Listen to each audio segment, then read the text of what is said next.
Bismillahirrahmanirrahim. Bismillahirrahmanirrahim. Assalamualaikum warahmatullahi wabarakatuh. Innal hamdalillah nahmaduhu wa nasta'inuhu wa nastaghfiruh, nastahdihi wa natubu ilaihi wa na'udzu billahi min syururi anfusina wa min sayyiati a'malina. Man yahdihillahu fahuwal muhtadi wa man yudlilhu falan tajida lahu waliyan mursyida. Asyhadu an la ilaha illallah wahdahu la syarikalah wa asyhadu anna Muhammadan abduhu wa rasuluhu la nabiyya ba'dahu. Amma ba'du, rabbi shrah li sadri wa yassir li amri wahlul 'uqdatam min lisani yafqahu qawli. Rabbi zidni ilma warzuqni fahma wa amalan mutaqabbala. Allahumma ya hayyu ya qayyum bi rahmatika nastaghits aslih sya'nana kullana wa la takilna ila anfusina tarfata 'ain. Allahumma iftah 'alaina hikmataka wansur 'alaina min khazain rahmatika. Para hadirin al-ikhwah wal akhwat fillah, alhamdulillah senang sekali hari ini dapat berkumpul di masjid yang penuh berkah ini. Masjid apa namanya? Masjid At-Tadhkirah, ya, sebaik-baik nama At-Tadhkirah, peringatan, ya, pengingat. Semoga menjadi wadah untuk mengingatkan kita semuanya, jemaah yang hadir, tentang negeri akhirat yang kekal, dunia yang fana. Mengingatkan kita selalu untuk berbekal menuju akhirat dengan ilmu yang lurus, al-ilmu an-nafi' wal amalus salih, dan amalan salih, amalan yang baik. Jemaah yang dimuliakan oleh Allah Subhanahu wa taala, tema kita pada hari ini hikmah dalam berdakwah. Ya. Sebelumnya tentunya kita akan menjelaskan apa itu makna dakwah. Dakwah makna adalah menyuruh, memanggil. Da'a ila, memanggil, ya. Maka dakwah adalah menyuruh, memanggil manusia kepada sesuatu perkara. Itulah makna dakwah, ya. Ad-da'watu ilallah, memanggil, menyeru manusia kepada jalan Allah Subhanahu wa taala, ya. Adapun kata-kata hikmah, al-hikmah, berhikmah dalam berdakwah, hikmah dalam bahasa Arab memiliki banyak makna.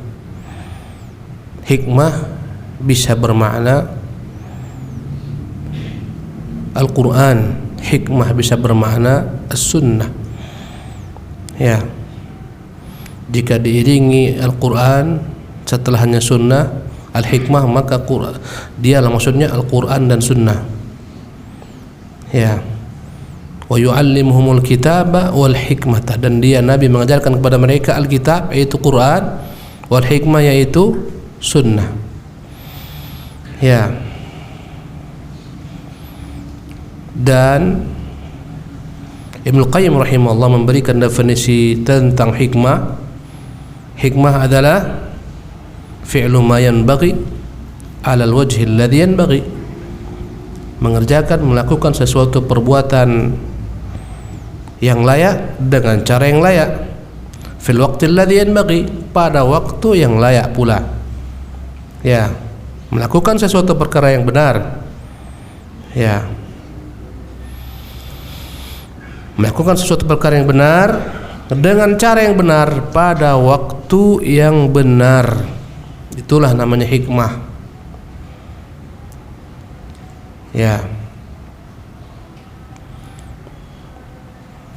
Allah Subhanahu wa taala dalam kitab berdakwah memerintahkan nabinya agar berdakwah dengan hikmah, ya. Di mana Allah Jalla wa Ala berfirman, ud'u ila sabili rabbika bil hikmah, panggillah, serulah manusia ke jalan Tuhanmu dengan hikmah, wal mau'izatil hasanah, dan dengan nasihat yang baik, wajadilhum billati hiya ahsan, dan beradu argumentasilah, berdialoglah dengan mereka dengan cara yang baik. Di sini ada perintah berdakwah dengan hikmah, ya, dan mau'izatil hasanah, dan ada al-jidal, dialog billati ahsan, dengan cara yang terbaik, ya. Jadi ada perintah kita berdakwah dengan hikmah, dan hikmah adalah merupakan ilmu yang paling mahal yang diberikan Allah kepada seseorang,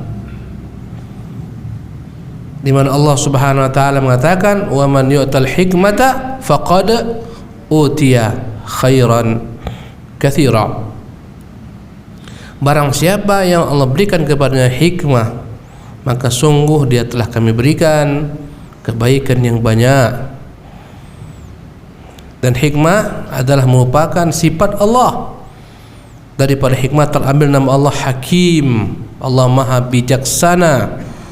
Segala perbuatan Allah itu hak, benar adanya, ya, dilakukan dengan cara yang benar dan pada waktu yang benar. Itulah namanya hikmah. Jemaah yang dimuliakan oleh Allah Subhanahu wa taala. Adapun tentang keutamaan dakwah, alangkah banyaknya termuat dalam Quran, termuat dalam sunnah, agar kita semua terpacu untuk berdakwah.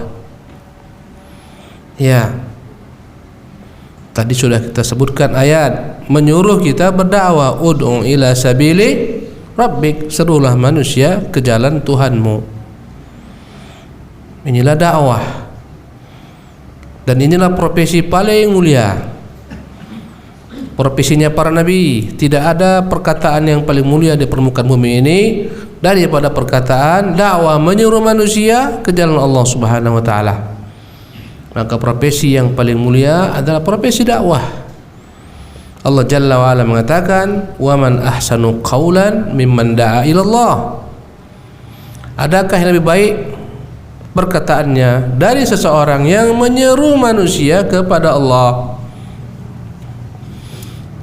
Tadi ud'u ila sabil rabbik, serulah manusia ke jalan Tuhanmu. Sekarang da'a ila Allah, menyeru manusia kepada Allah. Hal ini mengajarkan kepada kita bahwasanya niat dalam berdakwah tujuannya adalah mengajak manusia kepada Allah. Ya, Syekh Muhammad dalam kitab Tauhid mengingatkan tentang pentingnya niat. Berapa banyak orang-orang yang berdakwah, ternyata sebagian mereka berdakwah menyeru manusia kepada dirinya, mengajak manusia kepada pribadi tertentu, mengajak manusia kepada kepentingan tertentu. Ya, ini adalah merupakan tujuan dakwah yang salah. Tujuan dakwah kita bukan menyuruh orang kepada manusia, ya, tertentu, bukan mengajak orang untuk meraih gemerlap dunia, tendensi apapun juga, tapi mengajak orang kepada Allah. Maka kata Allah, "Wa man ahsanu qawlan mimman da'a ila Allah." Adakah yang lebih baik perkataannya dari seseorang yang menyeru kepada Allah, wa amila salihan, dan beramal saleh. Ini mengajarkan kepada kita hikmah dalam berdakwah agar dakwah kita diikuti. Pertama, dai haruslah meluruskan niatnya, betul-betul mengajak, menyeru kepada Allah. Itulah hikmah tertinggi, niat yang tulus. Jika niatnya bukan karena Allah, akan muncullah kerusakan dalam dakwah. Itu yang pertama. Kita melihat rusaknya dakwah karena niat yang tak lurus dari para pendai. Tujuannya dunia. Kadang orang mengumpulkan manusia berdakwah, tujuannya adalah dunia. Ya, mungkin harta, mungkin jabatan, mungkin kekuasaan, mungkin popularitas, banyak.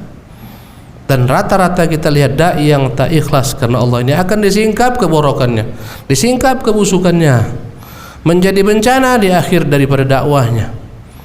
Ya, mengajak orang berkumpul banyak-banyak buat suatu usaha dakwah untuk Islam kaum muslimin, ternyata untuk dirinya, kepentingan, ya, dirinya dan keluarganya.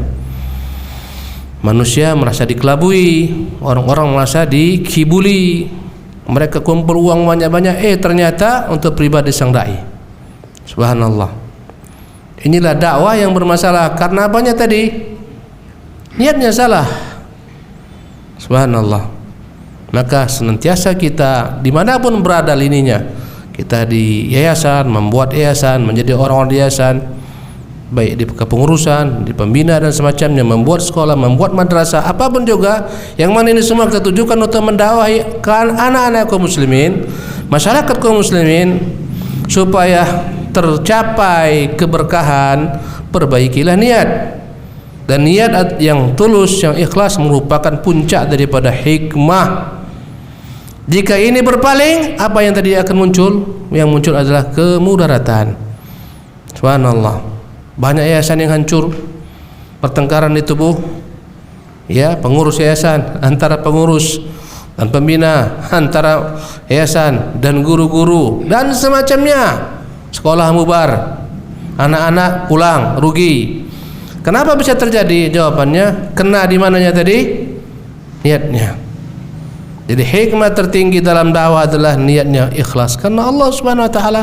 Karena kita disuruh mengikuti jejak para nabi, dan para nabi dalam berdakwah murni hanya benar-benar menyeru manusia kepada Allah Subhanahu wa taala. Ya, disitulah keberkahannya.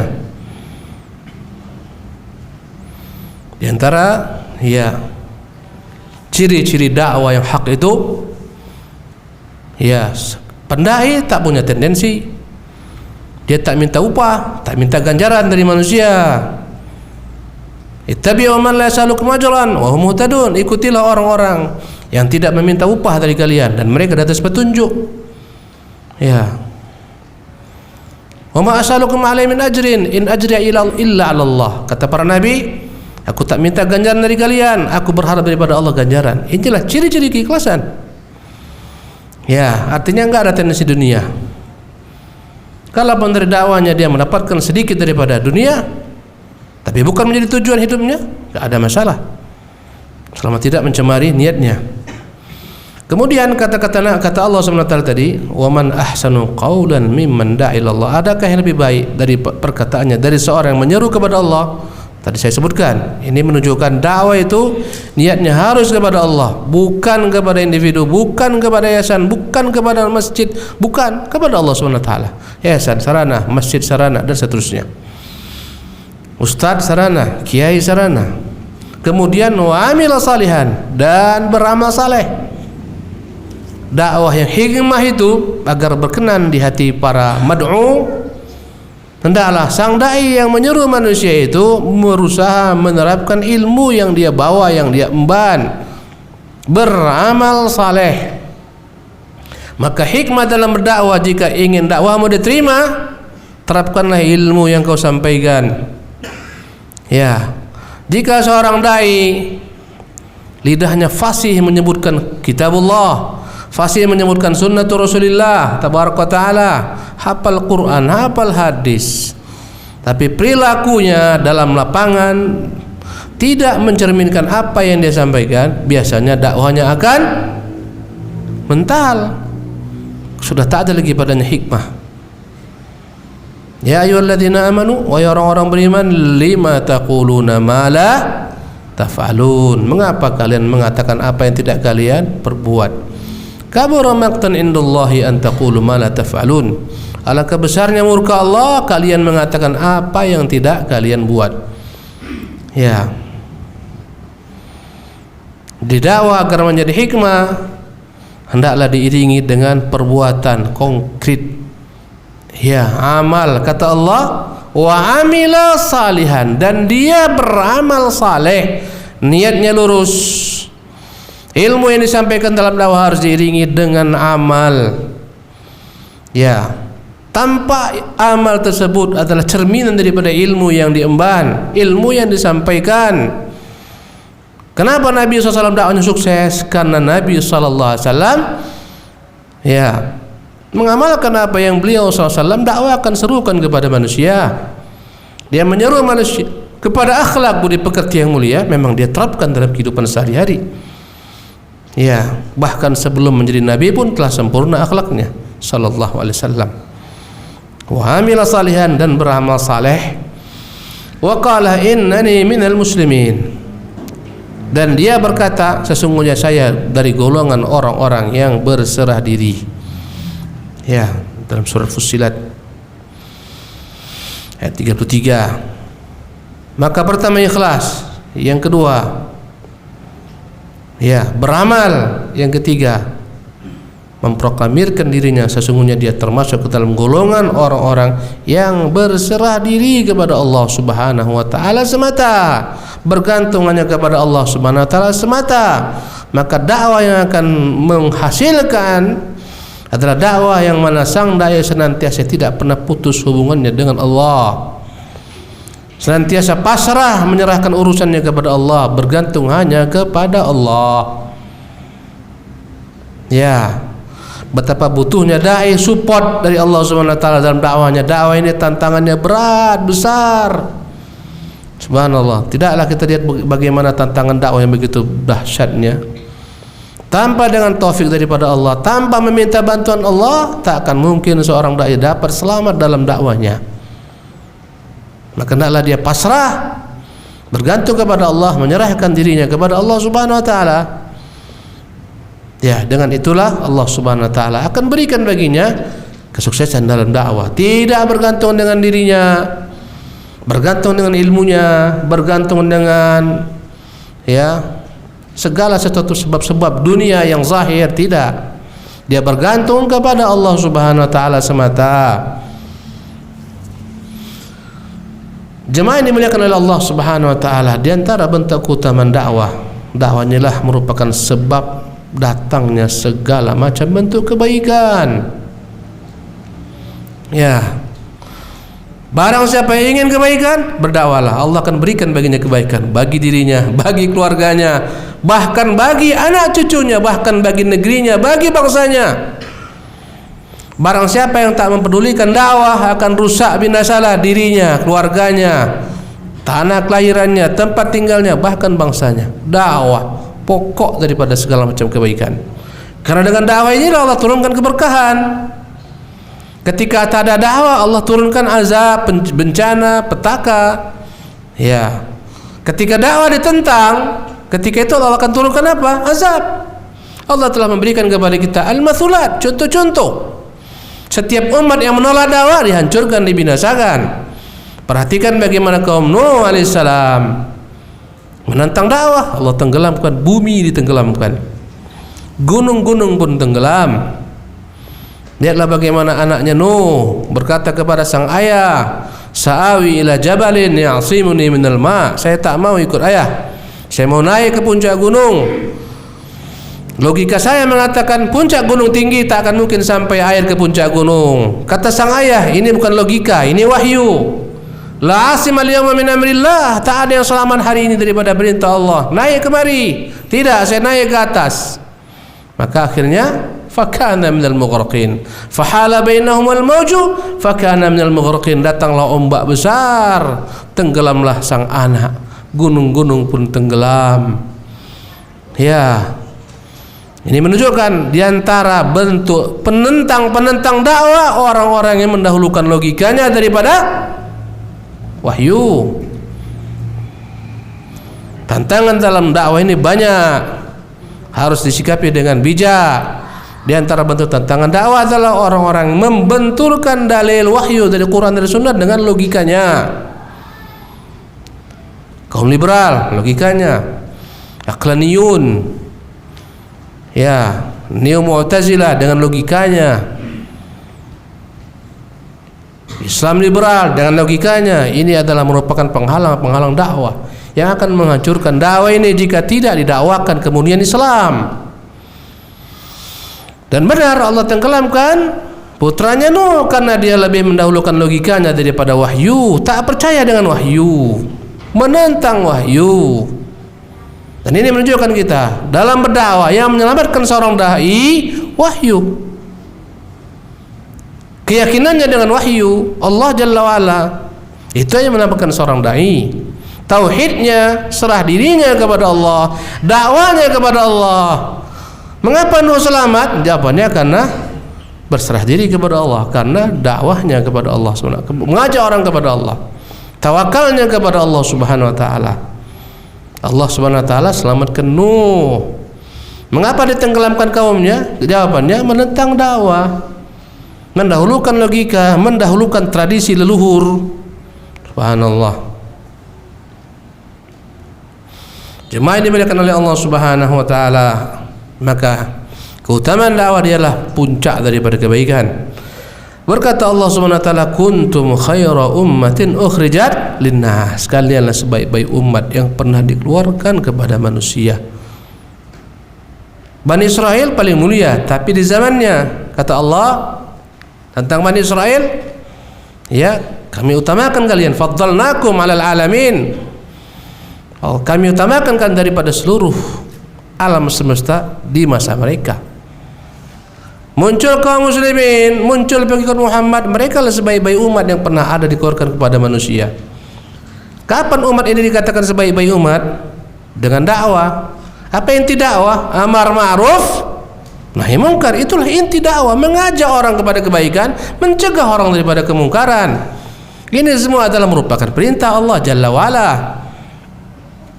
Karena itulah Allah mengatakan, kuntum khairu ummatin ukhrijat linnas, kalian sebaik-baik umat yang pernah dikeluarkan kepada manusia, ta'muruna bil ma'ruf, karena kalian mengajak manusia kepada perbuatan ma'ruf, mencegah manusia daripada perbuatan mungkar. Wa tu'minuna billah, karena kalian beriman kepada Allah Subhanahu wa taala. Jadi yang menyelamatkan seorang, yang membuat seorang dalam kebaikan adalah dakwanya, yang isinya adalah amar ma'ruf nahi mungkar dan iman kepada Allah Subhanahu wa taala. Ya. Jemaah yang dimuliakan oleh Allah Subhanahu wa taala, adapun hadis mengenai keutamaan dakwah banyak sekali.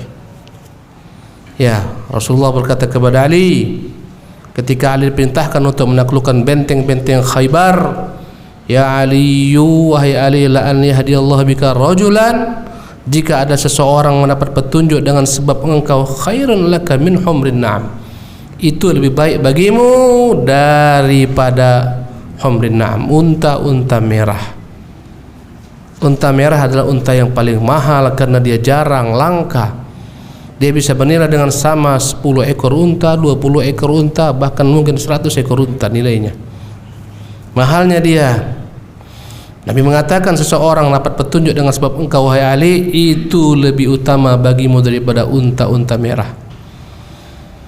Seseorang kita dakwahi lebih utama daripada mobil-mobil yang mewah yang kita lihat di jalan-jalan, mobil-mobil yang merah, ya, mobil-mobil yang mewah, yang mahal-mahal, ya. Jemaah ini dimuliakan oleh Allah Subhanahu wa taala, bahkan dalam sebagian riwayat, khairun laka minad dunya wa ma fiha, lebih baik bagimu daripada dunia dan seisinya. Ya. Mengapa dia demikian adanya? Jawabannya karena subhanallah, setiap kali orang didakwahi dan mereka mengamalkan konten dakwah, maka sang dai akan dapat ganjaran pahala. Nanti mereka ajarkan kepada orang berikutnya, mereka akan dapat ganjaran pahala. Begitulah seterusnya, tak pernah putus ganjaran pahala kepadanya. Ya, kata Nabi, man dalla ala khairin, barang siapa yang menunjukkan orang pada jalan kebaikan, falahu mithlu ajri fa'ilihi, maka seolah-olah dia mendapatkan ganjaran pahala orang yang melakukan perbuatan tersebut. Masya Allah. Jemaah yang dimuliakan oleh Allah Subhanahu wa ta'ala, ini diantara keutamaan dakwah.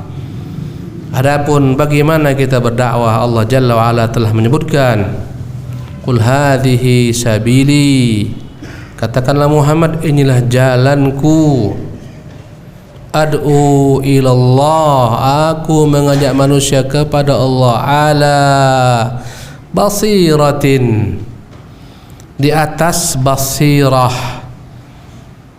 Ya, basirah adalah ilmu yang diiringi dengan hikmah. Karena ilmu tanpa hikmah merusak, hikmah tanpa ilmu sesat. Ya, jadi bekal dalam berdakwah ilmu dan apa tadi? Hikmah. Ilmu saja tak cukup. Hikmah saja kurang. Ya, harus bergabung.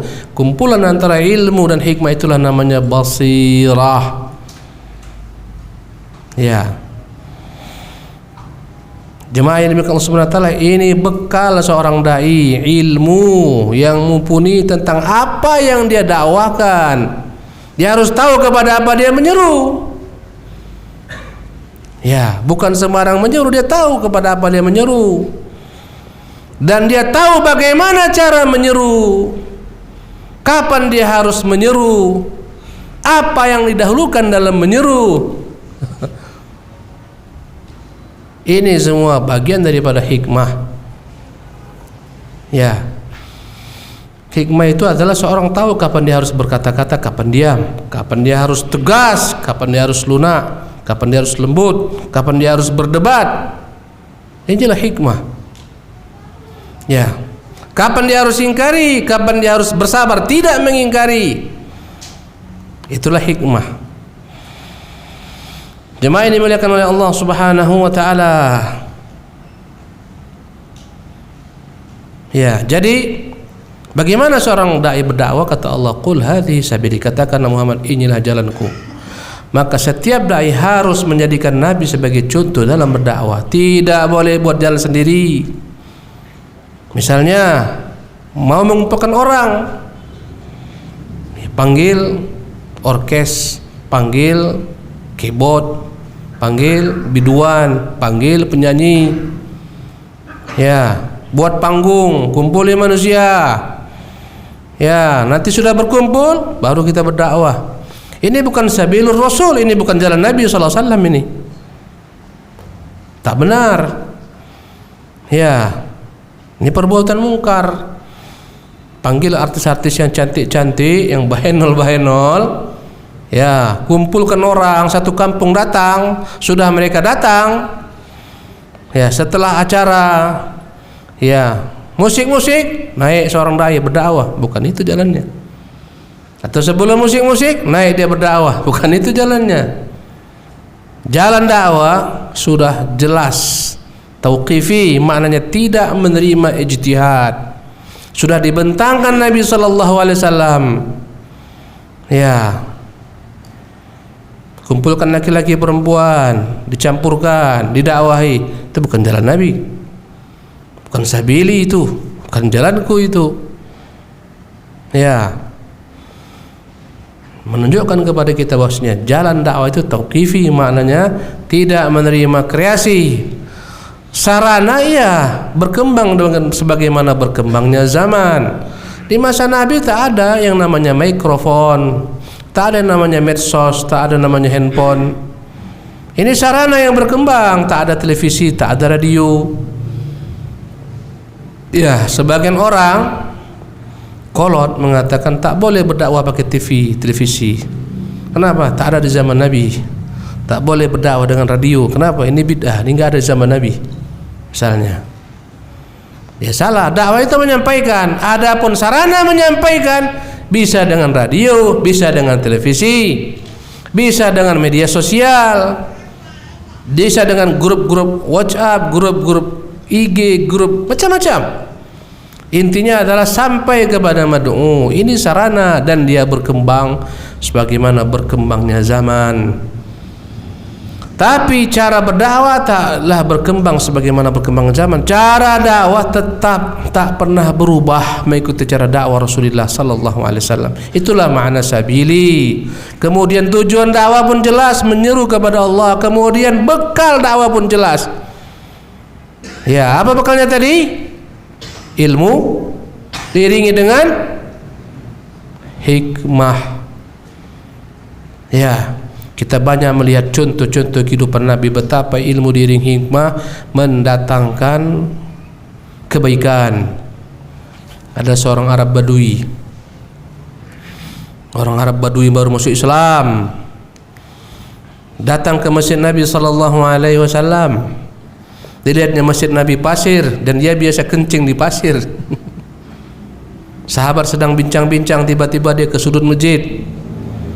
Ya, masjid Nabi Tentulah tak sama dengan masjid Nabi sekarang. Atapnya sederhana, pohon-pohon kurma yang dipotong, daun-daunnya ditimpalkan satu sama lain, itulah atapnya. Daun-daun kurma, penyanggahnya batang-batang kurma, lantainya pasir. Kalau hujan, masuk air hujan. Nabi pernah sujud, lengket di dahinya pasir ketika turun malam Lailatul Qadar. Orang Arab ini terbiasa kencing sembarangan. Maka tiba-tiba dia kencing di sudut masjid dan nampak para sahabat. Para sahabat, ini kemungkaran besar. Ini kemungkaran besar, rumah Allah dikencingi. Sahabat berlari mengejarnya. Mereka ingin memberikan pelajaran. Ini orang tak tahu diri kencing di masjid. Subhanallah. Ketika Nabi melihat para sahabat berjalan setengah berlari mengejarnya, Nabi yang mulia SAW mengatakan kepada para sahabat, da'uhu, tinggalkan dia, biarkan. Sahabat tak jadi, padahal mereka sudah setengah jalan. Mau mereka tarik, mau mereka seret, mungkin mau mereka beri pelajaran, mungkin mau ditempeleng. Kata Nabi SAW, da'uhu, biarkan dia. Sahabat pun tak jadi mengambil tindakan tersebut. Selesailah kencingnya. Maka Nabi yang mulia SAW berkata kepada sahabat, ya, ambil satu gayung air, ya, wahriqu alaihi sijlan min ma, siram kencingnya itu. Subhanallah. Maka mereka ambil air, mereka siram kencing orang Badui tersebut. Nabi pun memanggilnya. Dan Nabi berkata kepadanya dengan lemah lembut, ya fulan, ini adalah masjid, ini rumah Allah, dibangun bukan untuk hal itu, dibangun untuk sholat, bukan untuk kencing, dibangun untuk zikrullah, dibangun untuk membaca Quran. Nabi sabar mendakwainya, santun mendakwainya. Sahabat geram melihatnya. Subhanallah. Selepas Nabi berkata-kata lembut, melihat ini orang-orang jahil, butuh diajari, tak tahu dia, harus diberitahukan. Melihat kelembutan Nabi SAW, maka dia pun berkata dalam doanya, Allahumma arhamni wa Muhammadan, ya Allah, rahmatilah aku dan Muhammad, wala tarham ma'ana, ya Allah, jangan rahmati siapapun selain kami berdua. Ini perkataan orang Badui, marah kepada sahabat-sahabat Nabi yang mau memukulinya. Ya Allah, rahmatilah aku dan Muhammad, jangan rahmati di luar daripada kami berdua. Nabi pun tersenyum mendengar doanya.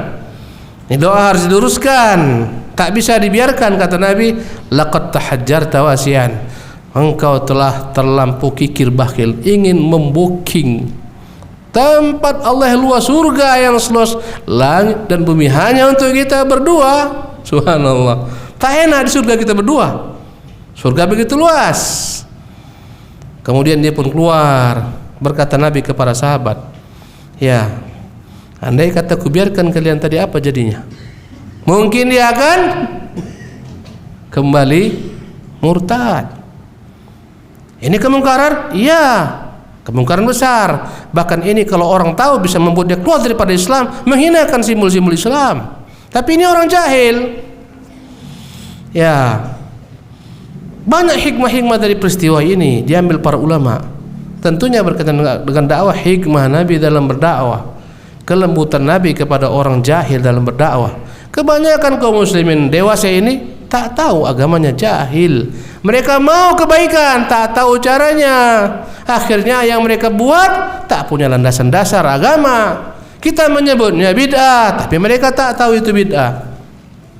Tujuannya baik, caranya tak tepat. Disitulah butuh sarana dakwah sampai ke mereka supaya dibenarkan caranya. Subhanallah. Kadang mereka telah berpayah-payah mengeluarkan harta bendanya untuk suatu acara, padahal acara tersebut bertentangan dengan Nabi, sunnah Nabi, bertentangan dengan Islam. Maunya baik, niatnya benar, tapi caranya tak benar.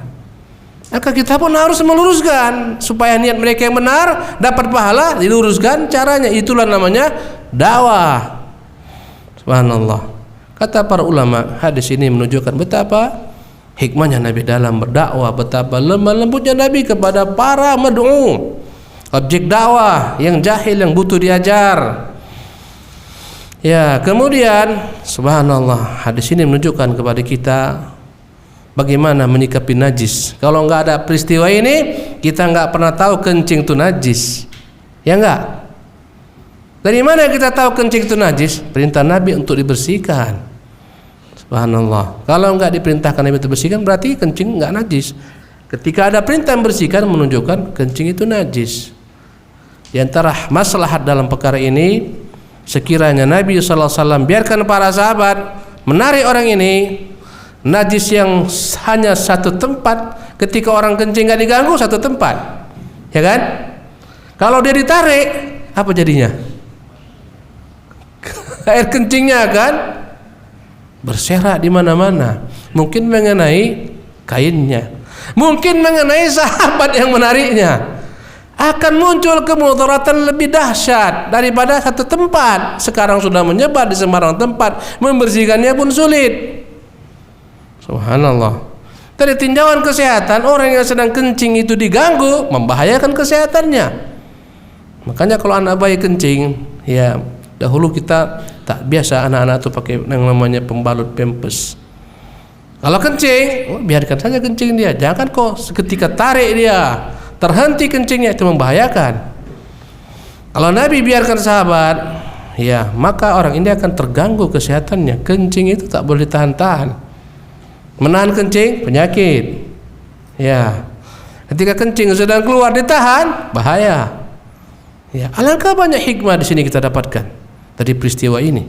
Subhanallah. Maka jemaah dimuliakan Allah Subhanahu wa taala, karena itulah bekal dakwah tadi basirah, itu ilmu yang diringi dengan hikmah.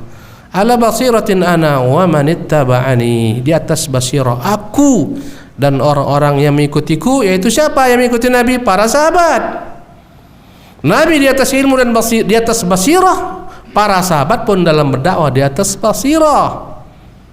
Ya, maka kita yang mengikuti Nabi dan para sahabat harus berdakwah di atas basirah tadi, ilmu dan hikmah. Ya, kalau tak kena ilmu dan hikmah, muncullah fitnah dalam dakwah. Subhanallah. Ala basiratin ana wa man ittabani, aku dan orang-orang yang mengikutiku. Kata-kata aku dan orang-orang yang mengikutiku di dalam dakwah itu menunjukkan kepada kita butuhnya kerja tim. Dakwah itu butuh apa? Kerja tim. Seorang dai bukan Superman. Superman semua kerjakan sendiri. Kereta api tahannya sendiri. Ada bandit dia kejar sendiri. Superman. Walaupun itu fiktif ya, tak ada anak-anak. Jangan dikira ada. Ustaz enggak mengatakan Superman itu ada, enggak. Ya, dai itu bukan Superman. Ya, Nabi SAW berhasil dakwanya karena ada tim. Ada Abu Bakar, ada Umar, ada Utsman, ada Ali, ada Thalha, macam-macam. Subhanallah. Dan dakwah akan berhasil ketika sang dai yang menjadi sebagai pemimpin tahu menempatkan anggota-anggotanya pada tempat yang tepat, tempat yang pas. Dakwah itu butuh orang banyak. Ini Ustaz nggak ngerti dengan IT ini, subhanallah. Tapi dengan IT ini tersebar dakwah kemana-mana. Butuh para pendukung, butuh kameramen, butuh ahli IT, subhanallah. Ya, kita butuh tempat masjid. Ini masjid butuh pengurus. Maka dakwah ini akan menjadi berhasil ketika memang kita bekerja sama dalam berdakwah. Ya, tidak jalan sendiri. Jangankan kita, siapa kita dibandingkan Musa yang begitu kuatnya? Musa sekali tinju mati kaumnya Firaun. Tapi Musa berdoa kepada Allah Subhanahu wa taala, ya Allah, bantulah saya dengan Harun, jadikan dia sebagai pembantu saya. Ya, jadikan dia sebagai pembantu saya. Apa kata Allah Subhanahu wa taala? Sana shuddu adudaka bi akhika. Musa, kami akan perkuat engkau dengan saudaramu. Subhanallah. Fir'aun ya didakwahi oleh Musa dan Harun. Kata Allah kepada keduanya, idhaba, pergilah kalian berdua ila Fir'aun, kepada Fir'aun. Subhanallah, menunjukkan dakwah ini butuh orang-orang yang menjadi pendukungnya, pendukung Nabi, para sahabat. Ya. Tapi segala macam bentuk orang-orang yang mendukung dakwah ini tidak boleh keluar daripada jalan dakwahnya Nabi SAW. Karena para sahabat yang mendukung Nabi tak pernah keluar daripada jalan Nabi sallallahu alaihi wasallam. Wa ma ana minal musyrikin. Katakan, aku bukan dari golongan orang-orang yang menyekutukan Allah Subhanahu wa taala. Maka ini menjadi jemaah sekalian, penghalang dakwah adalah kesyirikan. Ya, di mana kadang-kadang sang dai tergelincir sehingga melakukan berbagai macam bentuk kesyirikan kecil berupa riya, itu kesyirikan. Ujub, sum'ah. Ya. Kembali kepada pangkal ya kajian ikhlas, modal terbesar. Ya. Dan kita harus mendakwahi manusia kepada tauhid. Adalah merupakan pokok materi dakwah terbesar. Adalah dakwah tauhid. Hikmah terbesar dalam materi dakwah adalah menyampaikan terlebih dahulu perkara tauhid. Dakwah yang tidak memulai tauhid bagaikan orang bangun rumah tidak mulai dari pondasi, langsung dia tanam pilar-pilarnya di bawah, nggak dibuat pondasi, hancur bangunan. Dan hanya dakwah Ahlussunnah lah yang benar-benar mementingkan perkara dakwah tauhid dibandingkan seluruh kelompok di luar Ahlussunnah. Subhanallah. Maka hikmah dalam dakwah, materi pertama dalam dakwah apa tadi? Tauhid. Ya, ini tidak ada tawar-menawar dalam perkara tauhid. Berkali-kali datang mereka mengajak Nabi untuk bertoleransi. Ya Muhammad, gini ajalah, daripada kita bertengkar, ya kami menyembah Tuhanmu setengah hari, tapi setengah hari berikutnya kau sembah Tuhan kami. Kata Nabi, nggak bisa. Tak ada tawar-menawar. Ya. Ketika Nabi SAW mengutus Mu'adz bin Jabal ke Yaman, apa kata Nabi kepada Mu'adz? Ya Mu'adz, wahai Mu'adz, innaka ta'ti qauman ahla kitab. Engkau akan mendatangi satu kaum, mereka itu punya kitab. Falyakun awal ma tad'uhum ilahi syahadat alla ilaha illallah. Maka hendaklah dakwah yang pertama kau serukan kepada mereka, serulah mereka agar bertauhid, bersyahadat bahwasanya tidak ada Tuhan yang hak diibadati kecuali Allah Subhanahu wa taala. Maka dakwah yang bijak adalah dakwah yang mendahulukan temanya dalam segala macam bentuk dakwah dengan tema paling mendasar, yaitu tema tauhid. Setiap dakwah yang melupakan nilai-nilai tauhid, dakwah yang membangun rumah tanpa pondasi yang akan menimpa sang dai dan jemaahnya. Alangkah banyaknya bertebaran di muka bumi Allah berbagai macam dakwah-dakwah, gerakan-gerakan dakwah. Perhatikanlah, manakala mereka tak peduli dengan nilai-nilai tauhid, ini dakwah akan segera runtuh menimpa mereka sendiri, karena memang tauhid itulah pondasi pertama dalam Islam. Subhanallah. Jemaah yang dimuliakan oleh Allah Subhanahu wa taala, ketika Rasulullah mengutus Mu'adz, Rasulullah suruh pertama kali menyampaikan apa? Tauhid. Kemudian dalam pelajaran ketika Nabi mengutus Mu'adz, mengajarkan kepada kita pentingnya dalam berdakwah, dan ini bagian daripada hikmah mengetahui skala prioritas dalam berdakwah, mendahulukan yang paling terpenting, barulah yang penting, barulah yang kurang penting, dan begitulah seterusnya. Tak sembarangan dalam berdakwah semua kita buat, enggak. Ya, ada tahapan-tahapan. Ada seseorang, dia mulai mengaji, mulai ikut bergabung. Subhanallah. Yang kau benarkan daripadanya pertama kali adalah tauhidnya. Masih percaya dengan dukun, ya masih pakai jimat, masih pakai penglaris. Kau tahu dia ini masih, masya Allah, bergelimang kesyirikan demi kesyirikan. Datang ke kuburan yang keramatkan, minta kepada orang yang meninggal di sana. Kau dakwahi dia agar salatnya benar. Kau ajarkan, ya akhi, inilah salat Rasulullah SAW. Salah atau benar? Mengajarkan dia salat yang benar, sementara tauhidnya masih bocor. Salah atau benar? Enggak hikmah. Untuk apa dia salat selama memang tauhidnya masih rusak? Ya, ajarkan dahulu tauhid. Kau sampaikan kesyirikan segala macam. Setelah dia tahu tauhid ini, ajarkan salat. Ya, maksud saya dahulukan perkara tauhidnya. Bukan pula maknanya berarti kita enggak ajak dia salat. Enggak, kita ajak, tapi tanamkan dahulu tauhidnya. Subhanallah. Jemaah yang dimuliakan oleh Allah Subhanahu wa taala, di antara hikmah dalam berdakwah adalah seorang dai harus mengenal siapa objek dakwahnya, mad'unya. Dan mad'u itu tak sama jemaah sekalian. Ada penguasa, ada rakyat jelata, ada pria, ada wanita, ada anak-anak, ada orang dewasa. Setiap objek dakwah ada cara yang berbeda-beda dalam berdakwah. Tak bisa disamakan. Berdakwah kepada penguasa tak sama berdakwah kepada rakyat jelata. Kalau kau samakan, muncul fitnah. Inilah namanya tidak hikmah. Dan seseorang yang dia berani, katanya, aku berani, aku vokal nih, tak takut sama penguasa.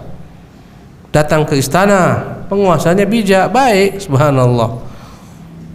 Dai ini berkata kepada penguasa dengan kasar, dengan nada yang tinggi, teriak-teriak, mencela sang penguasa, dan dia siap mati, tak takut dengan pedang penguasa. Dia anggap kalau mati aku mati syahid. Penguasa ini berkata kepadanya, hai fulan, aku mau bertanya kepadamu, apakah engkau lebih baik daripada Musa? Ini pertanyaan ya sang penguasa khalifah. Apakah engkau lebih baik daripada siapa tadi? Musa. Mana lebih baik, engkau atau Musa? Jawab tolong. Kata dia, tentu Musa lebih baik daripada saya. Musa nabi, saya enggak. Baik, saya mau tanya, apakah saya lebih buruk dari Fir'aun? Mana lebih buruk, saya atau Fir'aun? Ya, saya ini menyembah Allah. Fir'aun mengatakan dirinya Tuhan. Mana lebih buruk, saya atau Fir'aun? Kata dia, Fir'aun lebih buruk. Subhanallah, kau sudah jawab. Fir'aun lebih baik dari Fir'aun itu lebih buruk daripada saya, dan Musa lebih baik daripada dirimu. Lihatlah bagaimana pesan yang Allah sampaikan kepada Musa. Idhaba ila Fir'auna faqula lahu qawlan layyinan. Pergilah berdua, temuilah Fir'aun, berkata-katalah kepada Fir'aun dengan perkataan yang lembut, perkataan yang lemah lembut, yang santun. Ini perintah Allah kepada Musa yang lebih baik daripadamu, kepada Fir'aun yang lebih buruk daripada saya. Kenapa kau perlakukan saya seolah saya lebih buruk daripada Fir'aun, engkau lebih baik daripada Musa alaihissalam? Ini hikmah. Akhirnya dia pun malu. Subhanallah. Jemaah ini dimuliakan oleh Allah Subhanahu wa taala.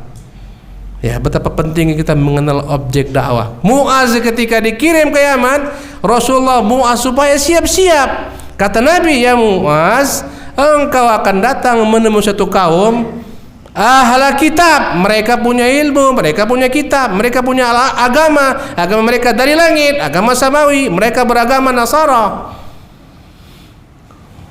Maksud Rasulullah agar engkau Mu'az tahu siapa objek dakwahmu, agar engkau siapkan untuk mereka. Subhanallah. Di antara membuat suksesnya dakwah adalah mengetahui objek yang didakwahi, bagaimana ilmu mereka, bagaimana wawasan mereka, bagaimana adat tradisi mereka, harus dipelajari. Subhanallah. Inilah namanya tadi hikmah, mengetahui objek dalam berdakwah. Tak harus sama. Ya, lihatlah bagaimana dakwah kepada penguasa. Tak diperintahkan kita berdakwah kepada penguasa dengan keras. Ya, memperingatkan di depan orang, ada cara-caranya. Subhanallah. Jemaah ini dimuliakan oleh Allah Subhanahu wa taala. Ya, maka apabila hal ini tidak dilakukan, muncullah fitnah. Ya, tak tahu dia siapa objek dakwanya. Akhirnya menggunakan cara yang tak tepat, cara yang salah, muncullah fitnah. Akhirnya dakwah yang dilakukan dengan tidak bijak menghasilkan fitnah. Ya, Ustaz, ini mungkar. Kita disuruh untuk mengingkari kemungkaran. Benar, engkau tak salah. Tapi dalam mengingkari kemungkaran itu bukan satu tingkatan, saudaraku. Ini Ustaz, banyak orang sini berbuat maksiat nih. Sini bandar judi banyak orang main togel sini. Kita kumpulkan pemuda-pemuda kita serang. Tidak. Itu mungkar Ustaz. Ya, kita serang. Tidak, bukan kerjaanmu nyerang-nyerang. Kau sipil. Di antara hikmah dalam dakwah, engkau tahu di mana posisimu ketika mengingkari kemungkaran. Tak melampaui batas. Ya, Nabi mengatakan, man ra'a minkum mungkaran falyughayyirhu biyadihi. Yang melihat di antara kemungkaran, maka hendaklah dia rubah dengan tangannya. Dengan tangan maksudnya dengan kekuasaannya. Yang punya kekuasaan ya penguasa. Kita punya kekuasaan, iya, tapi kepada orang-orang terbatas. Kita punya kuasa kepada anak, bisa kita ingkari dengan tangan. Ambil tangannya, jauhkan daripada perkara-perkara mungkar, bisa. Kita ingkari sang istri, kita ingkari anak, kita ingkari murid, bisa dengan kekuasaan kita.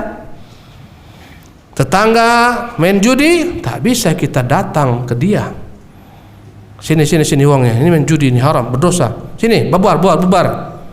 Bisa enggak? Kita bilang bubar, kita dibubarkannya. Kau yang bubar, pergi sana. Ini tak hikmah, tak tahu dirinya siapa. Ya. Man ra'a minkum munkaran falyughayyirhu biyadihi. Iya, yang melihat kemungkaran hendaklah dia rubah dengan tangannya. Fa illam yastati, kalau tak mampu dengan tangan, fabi lisanih, dengan lisannya. Fa illam yastati fa biqalbi, jika tak mampu dengan lisan, maka ingkarilah dengan hati. Wa dzalika adhaful iman, dan itulah selemah-lemahnya iman. Tak selalu kita dalam keadaan kuat, jemaah sekalian. Subhanallah. Nabi saja dalam keadaan beliau belum memiliki kekuatan yang full, tak berani mengingkari dengan tangan. Ketika Rasulullah SAW masuk tahun ke-7 Hijriah, melaksanakan umrah, disebut umratul qadha, umrah pengganti, karena mereka pada tahun ke-6 Hijriah dilarang kaum Quraisy untuk umrah, disuruh pulang. Terjadilah gencatan senjata dan perjanjian yang dikenal nama perjanjian Hudaybiyah. Masuklah Nabi dengan para sahabat, berpakaian ihram, mengumandangkan kalimat tauhid, labbaik Allahumma labbaik, tawaf. Sementara di sekeliling Ka'bah masih terdapat kala itu berapa? Berhala. 360 berhala. Nabi tawaf Ka'bah masih 360 berhala bercokol tegak berdiri. Tahun ke-7 Hijriah Nabi umrah. Pertanyaan saya, berhala mungkar atau tidak? Mungkar besar, kesyirikan besar. Kesyirikan besar dikerjakan di rumah Allah Subhanahu wa taala, Ka'bah yang Allah muliakan. Ketika mereka sa'i antara Safa Marwah ada patung bisa diletakkan. Subhanallah. Apakah Nabi runtuhkan patung tersebut? Tidak.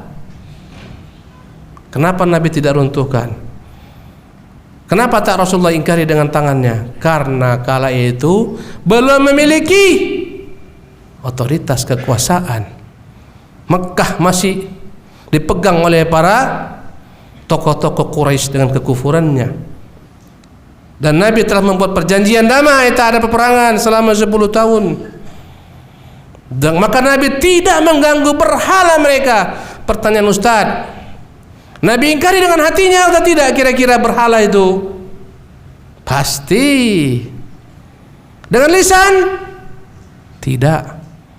Ini kesyirikan? Ya. Ini kekufuran? Ya. Diingkari dengan lisan? Tidak. Ustaz, tak boleh rupanya kita mencela-cela orang kafir. Tak boleh kita mencela Tuhan-Tuhan orang kafir. Jawabannya, di majelis mereka, di tempat-tempat mereka, tak boleh. Terlarang, haram. Ustaz, ini kan kesyirikan. Kenapa diharamkan? Iya. Karena jika kau lakukan ini akan muncul kerusakan lebih besar. Engkau celah Tuhan-Tuhan mereka, mereka akan celah Allah Rabbul Alamin, Tuhan pencipta alam semesta.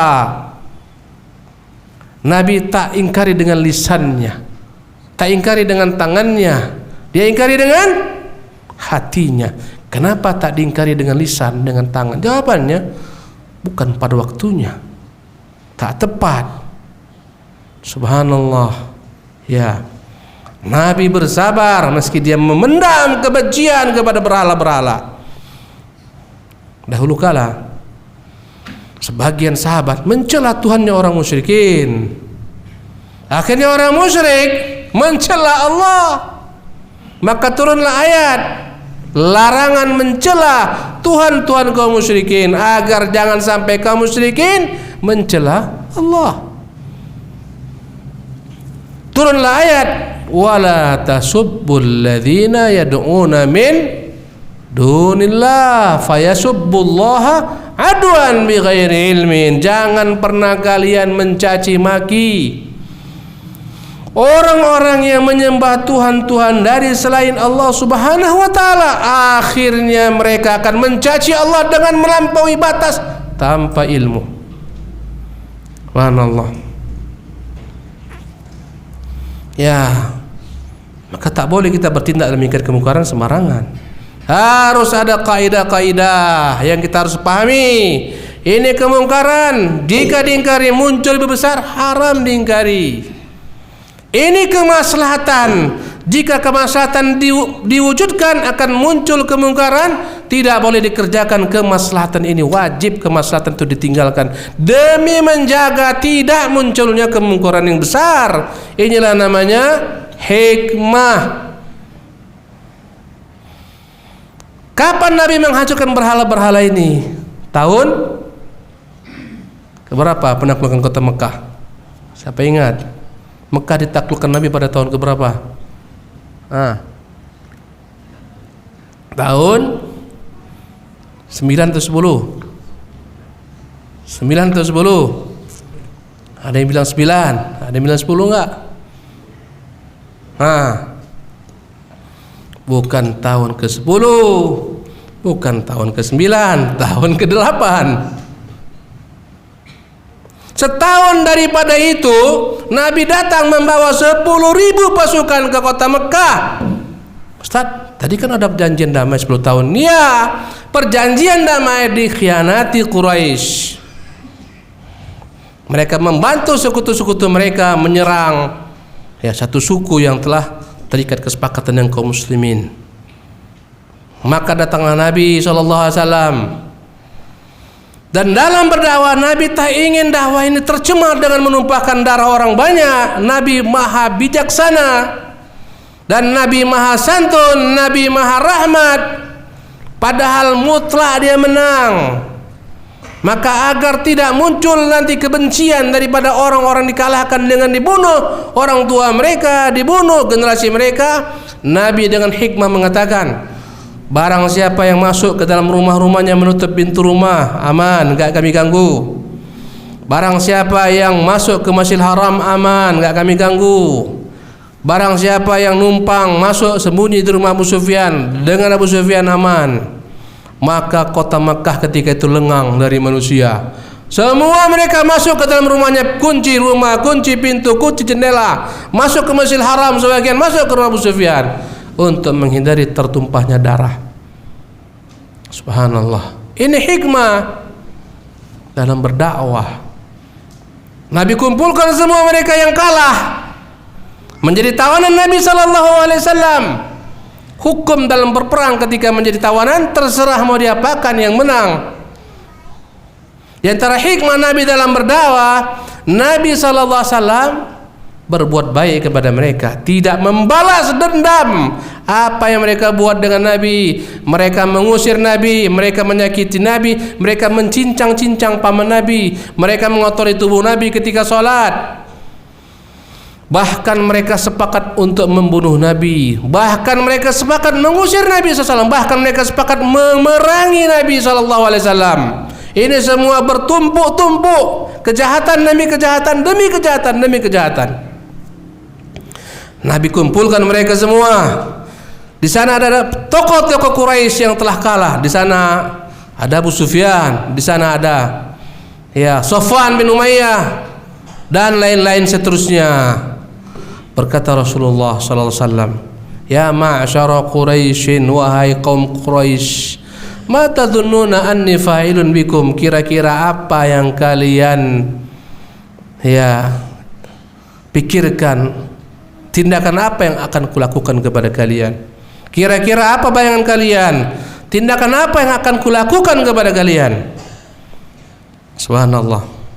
Bani Quraidah, Yahudi yang berkhianat dengan Nabi SAW, semua laki-lakinya dipisahkan kepala daripada badan atas putusan Sa'ad bin Mu'adz, dipenggal kepalanya yang berkhianat kepada Nabi SAW. Sekarang ada 2000 orang Quraisy di sana, banyak petinggi-petingginya. Mereka di hadapan Nabi, terserah Nabi mau apakan mereka, tak punya mereka kekuasaan. Maka mereka mengingat kejahatan-kejahatan mereka, dan mereka akhirnya pun berkata dengan lemahnya, "Akhun karim wa ibnu akhin karim, ya Muhammad, engkau adalah orang mulia." Dahulu dibilang apa? Engkau gila, majnun, engkau tukang sihir, engkau tukang syair. Sekarang akhun karim, engkau orang mulia, orang tuamu orang-orang mulia. Kata Nabi SAW, sesungguhnya aku berkata kepada kalian, inilah keputusanku kepada kalian. Hari ini aku berkata kepada kalian sebagaimana dahulu Yusuf berkata kepada saudara-saudaranya yang menzaliminya, la tathriba alaikumul yawma, tidak ada balas dendam dengan tindakan kalian hari ini. Yaghfirullahu lakum, semoga Allah ampunkan kalian. Fadhhabu, pergilah kalian, fa antumut tulaqa, semua kalian ku berdekakan, semua kalian ku bebaskan dan tak ku paksa memeluk Islam. Subhanallah.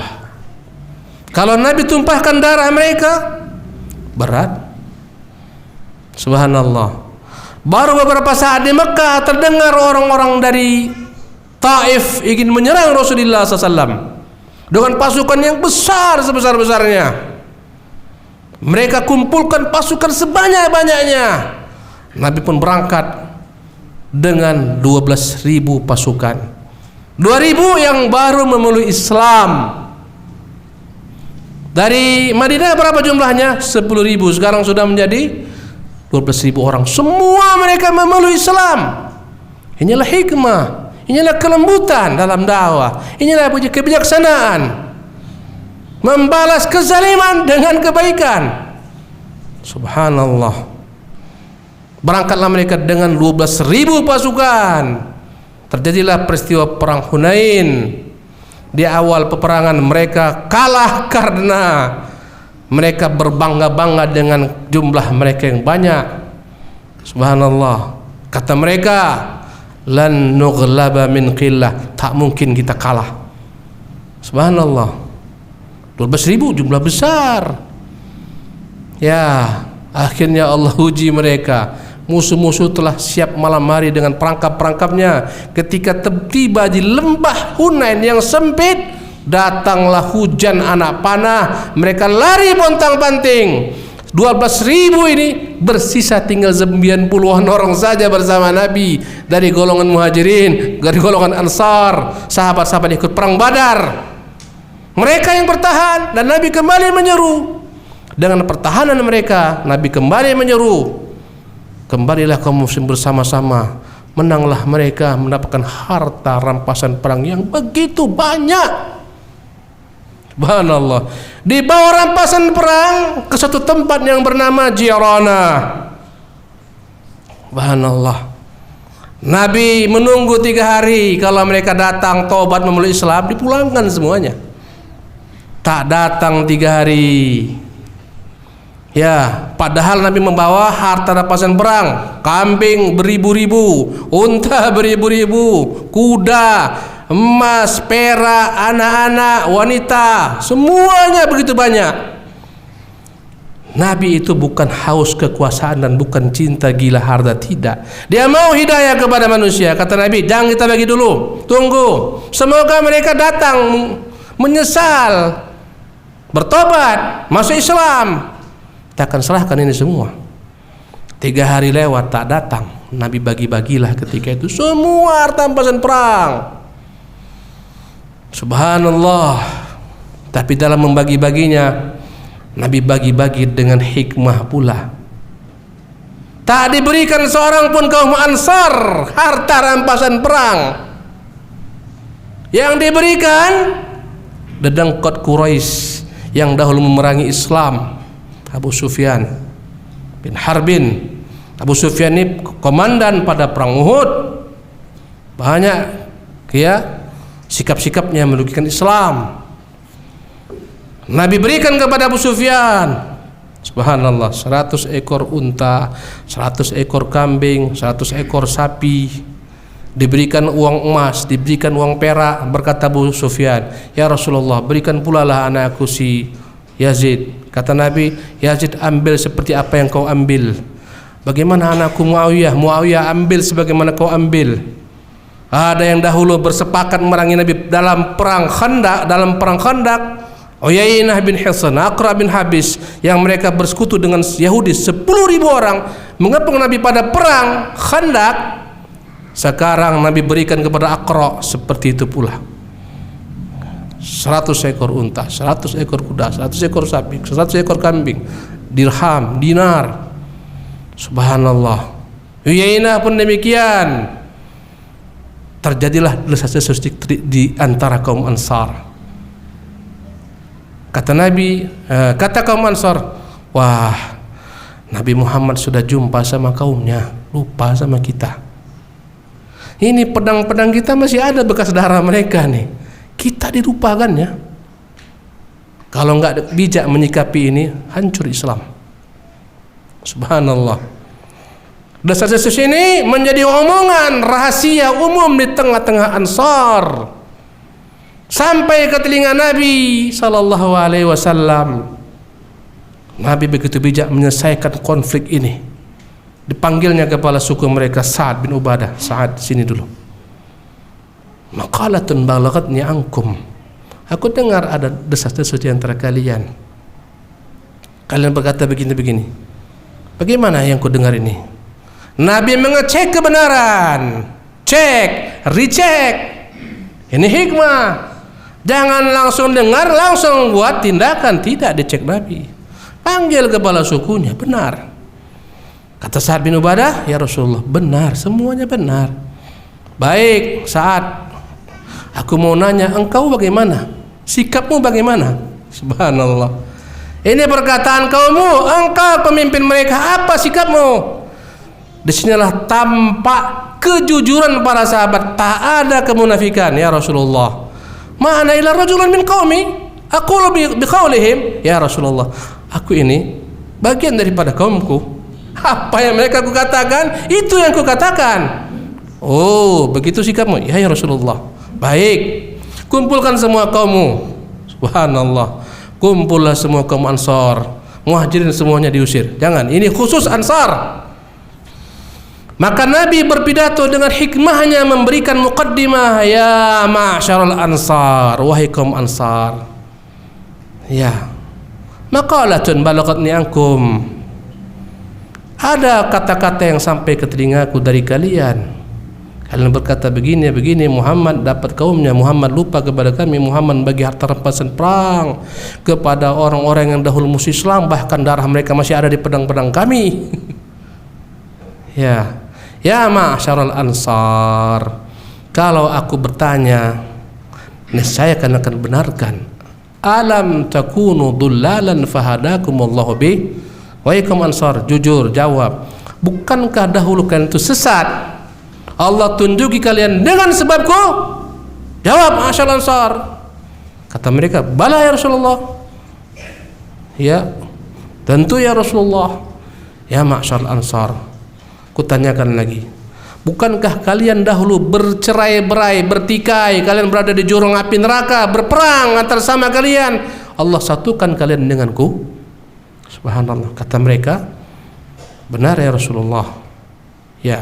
Ya Ma'syarul Ansar, kalau kalian mau balik posisinya, kalian akan berkata, kalian pun akan dibenarkan. Kalian bisa katakan, ya Muhammad, engkau datang dahulu didustakan kaummu, kami datang menjadi pembantu-pembantumu, kami datang menjadi pasukan-pasukanmu yang melindungi dirimu. Kami terima dakwahmu, ya Muhammad. Dahulu engkau datang miskin, tak punya apa-apa, Allah buat engkau kaya dengan kami. Subhanallah. Andai kata itu kan katakan, kalian akan dikatakan benar. La sadaqtum wa la suddiqtum, benar dan kalian tidak akan dustakan orang.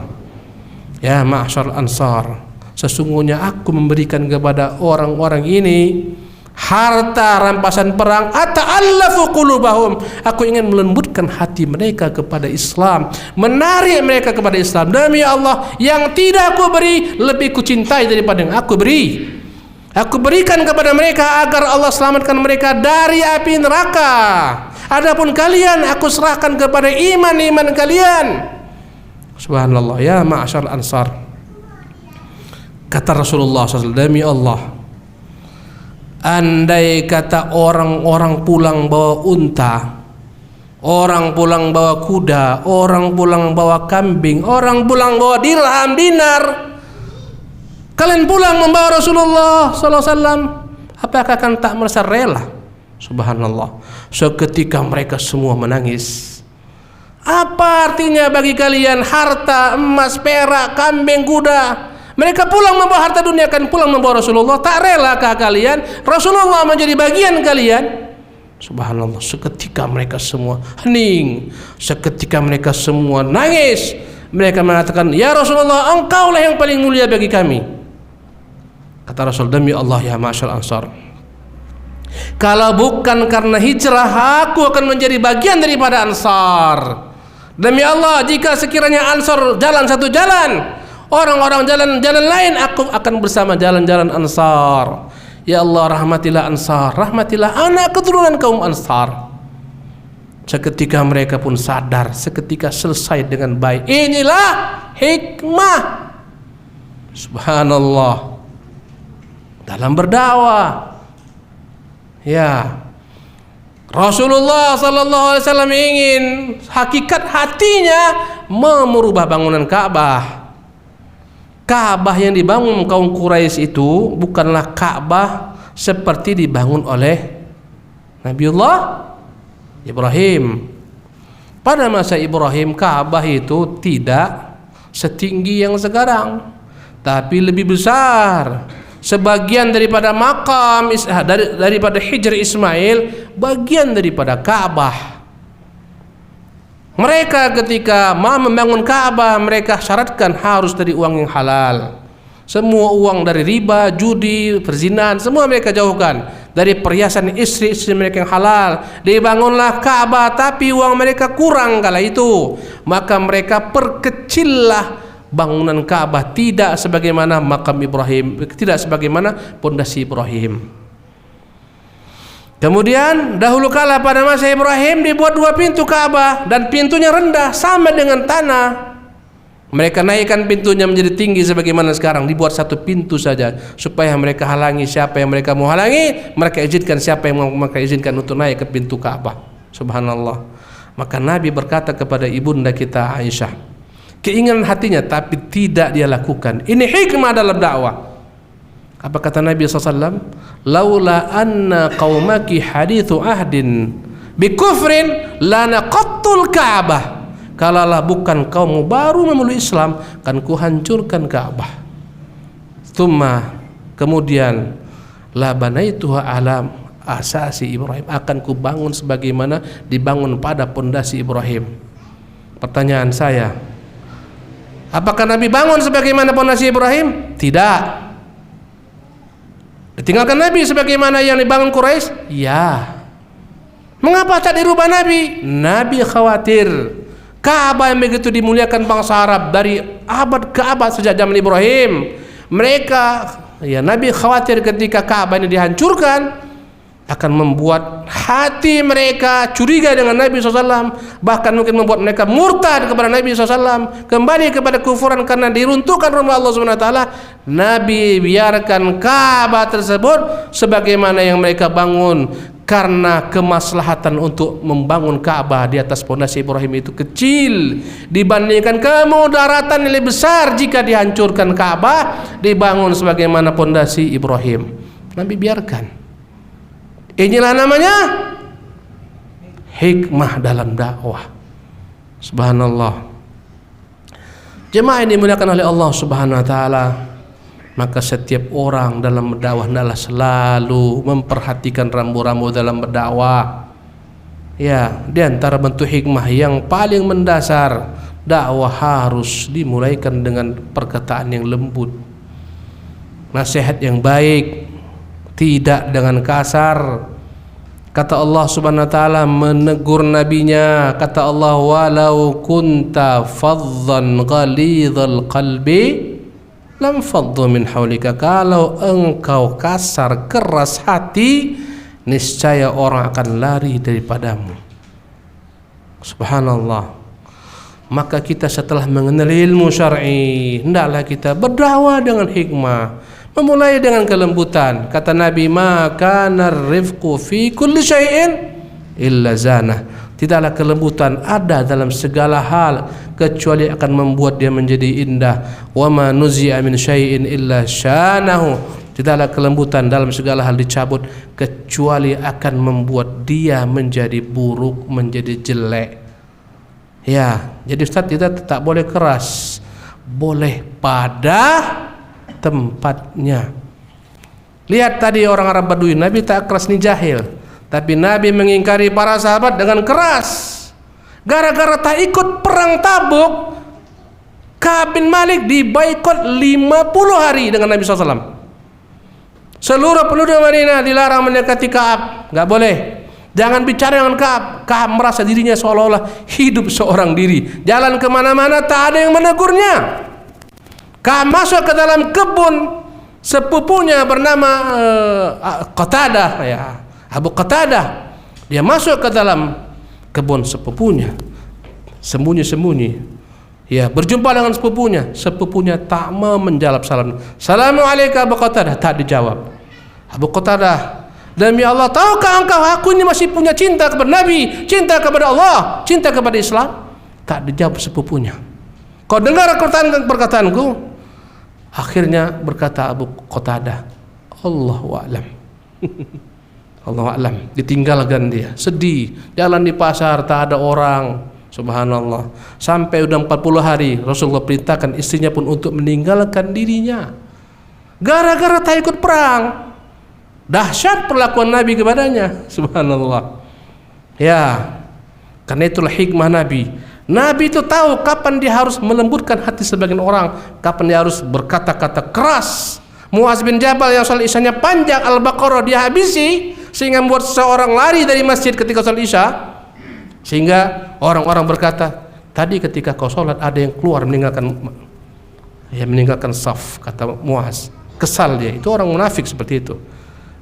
Orang ini dibilang munafik, tak setuju, marah, datang kepada Nabi, ya Rasulullah, aku dibilang Muaz munafik karena aku tinggalkan dia karena sholatnya panjang, aku keletihan sepanjang hari bekerja, dia baca Baqarah, aku tak sanggup, aku sholat sendiri, aku pulang. Rasulullah panggil Muaz, kata Rasul, ya Muaz, afatanun antai Muaz, engkau sudah berani membuat fitnah dalam agama ini Muaz. Idza shallaita bin nasi fakhaffif, kalau engkau salat dengan orang, ringankan. Di antara mereka ada yang lemah, di antara mereka ada yang sakit. Nabi tegas kepada Muaz, karena Muaz ini ahlul ilmi, ini penimba ilmu, itu tadi orang jahil. Inilah hikmah, tak bisa disamakan. Ka'ab bin Malik diboikot 50 malam dengan kesalahan tak ikut perang Tabuk. Kenapa Nabi tak boikot Abu Sufyan, Uyainah bin Hisn, Aqra? Ini orang tak guna diboikot. Ini petinggi-petinggi. Kaumnya banyak mendukungnya, diboikot menjadi-jadi, bahkan kafir dia, memerangi Nabi. Maka Rasulullah lembutkan hati mereka. Ini diboikot Nabi. Inilah namanya hikmah. Subhanallah. Ikhwati fillah rahimakumullah. Ini yang dapat saya sampaikan pada kesempatan yang penuh dengan keberkahan ini. Semoga apa-apa yang saya sampaikan yang baik, yang datang daripada Allah dapat kita amalkan, yang datang daripada Rasul dapat kita amalkan. Segala macam kekhilafan datang daripada kelemahan pribadi saya. Subhanakallah bihamdika asyhadu an la ilaha illa anta astaghfiruka wa atubu ilaik. Demikianlah kajian kita. Kita lanjutkan dengan bersoal jawab. Silahkan yang punya pertanyaan dikumpulkan ke depan. Kita istirahat 5 menit. Insyaallah kita kembali lagi. Ustadz, setiap hari terkadang kita melihat orang berdakwah yang men-share dakwah di medsos, tetapi pada kenyataannya perilaku dan amalan tidak sesuai dengan apa yang ia dakwahkan atau di-share di media sosial. Mohon nasihatnya Ustadz, apa yang harus menjadi prioritas bagi dirinya? Kemudian batasan apa yang harus kita punya sebelum menyampaikan kepada orang lain dakwah? Nah, ikhwati fillah rahimakumullah. Ada 2 kewajiban yang Allah tuntut daripada kita. Pertama, kewajiban berdakwah, kewajiban sendiri. Yang kedua, kewajiban mengamalkan konten dakwah bagi sang dai. Ya. Maka tidak boleh dengan alasan aku belum mengamalkan inilah tak bisa aku dakwain, nunggu ku amalkan, tak boleh. Diriku masih jelek, aku masih banyak aib, aku masih banyak kekurangan, nantilah berdakwah. Tidak boleh. Berarti dia telah kena dalam 2 hal: meninggalkan dakwah, tidak mengamalkan konten dakwah. Kewajiban dia tetap mendakwahkan kebenaran meski dirinya belum baik, meski dirinya belum bisa melakukan semua yang dia dakwakan.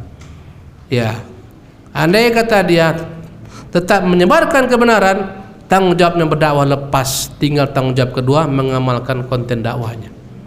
Ya, dan diharapkan dengan terus berdakwah dia akan berupaya mengamalkan konten dakwahnya sendiri. Jadi jangan ada alasan, tahu salah share-share kebaikan, awak pun belum baiknya ini. Jangan, tetap share kebaikan. Mendakwai orang, nggak usah lah, nanti aku pun belum baiknya. Jangan, tetap dakwahi mereka. Karena menyeru manusia kepada kebaikan, mencegah manusia dari kemungkaran itu satu kewajiban sendiri. Ingat, mengamalkan ilmu yang kita dakwai kepada manusia itu kewajiban yang lain, kewajiban berbeda. Jangan sampai dua-duanya kebablasan. Jika orang berdakwah harus baik sempurna, maka akan sedikitlah para dai, bahkan mungkin akan hilang dakwah karena tak ada orang sempurna. Akan berbahagialah syaitan, akan tertawalah iblis dan bala tentaranya. Maka kita wajib tetap berdakwah. Di medsos dakwah terus.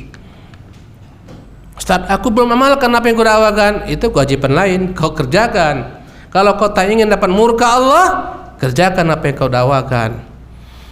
Andai kata engkau tak berdakwah, kau dapat 2 kemurkaan Allah SWT. Andai kata engkau mendakwakan manusia, belum kau amalkan, engkau baru mendapatkan 1 kemurkaan. Dan berharap dengan dakwah tersebut engkau akan memperbaiki dirimu. Mana lebih baik, dapat 1 kemurkaan atau 2 kemurkaan? Berapa? 1 kemurkaan. Dan dengan berdakwah itulah diharap engkau akan memperbaiki sedikit demi sedikit dirimu. Dan syaitan sangat senang ketika tak tersebar dakwah. Itu kesenangan syaitan tuh. Ya, syaitan mengatakan, alah kau aja masih buruk lah, nggak usah dakwah-dakwah lah. Ya, engkau munafik. Itu tipu daya syaitan. Terus berdakwah, tapi teruslah berusaha untuk memperbaiki diri. Sampai di mana batas kita boleh berdakwah? Engkau boleh berdakwah sampai dengan batas ilmu yang kau miliki, tak boleh melampaui ilmu. Ya.